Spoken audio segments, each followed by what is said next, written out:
It's the world's fastest growing religion, Islam. The Chicago area alone, home to an estimated 400,000 Muslim faithful. Tonight, why some people are making the switch to a religion many Americans have trouble understanding. Mark Saxenmeyer has our special report. This is the story of 3 Chicagoans, all raised as Christians, all who've decided to ultimately reject that religion. Internet is down. Nadira Rodriguez Muhammad grew up Catholic, but found herself constantly questioning the long-held beliefs of her family. I always felt that something was missing for me. Ian Bushner is a law student at the University of Chicago. I felt like that there wasn't a God. Whitney Nichols is a new Loyola grad who grew up in suburban Streamwood. I guess what I was really looking for was what felt most natural and most logical to me.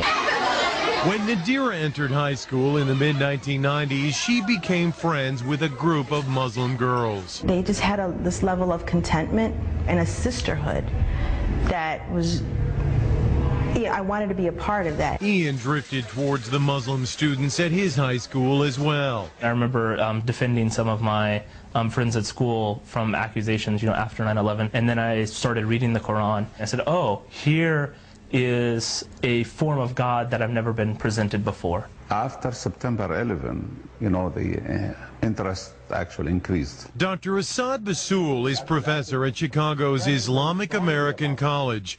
He says the tragedy 6 years ago initially prompted angry questions, but eventually many of the curious found answers to their own spiritual questions through Islam and converted. Sometimes, negative things bring positive things.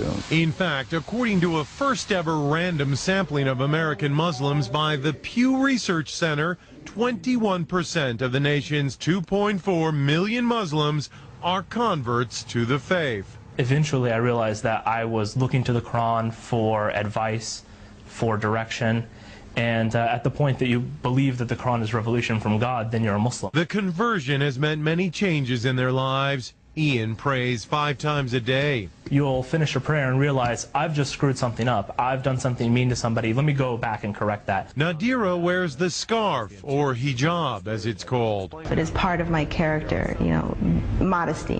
It's just part of who I am. I don't know if I'll ever be ready to wear the hijab. I've become more modest. I won't wear tank tops and I won't wear shorts. Whitney says she has had to constantly defend her new religion. My father asked me right after I converted, why do you want to be associated with these terrorists? And I'm like, this is what you see? Oh no. And we kind of have to deal with the backlash of those who have chosen to do something so horrible. But all say there is no going back. At some age, everyone must decide what they believe and live their life accordingly. I'm Mexican, I'm a female, and I chose this for myself. If you have a personal, relationship with God, whatever that may be, however that may be, then you're in a good place.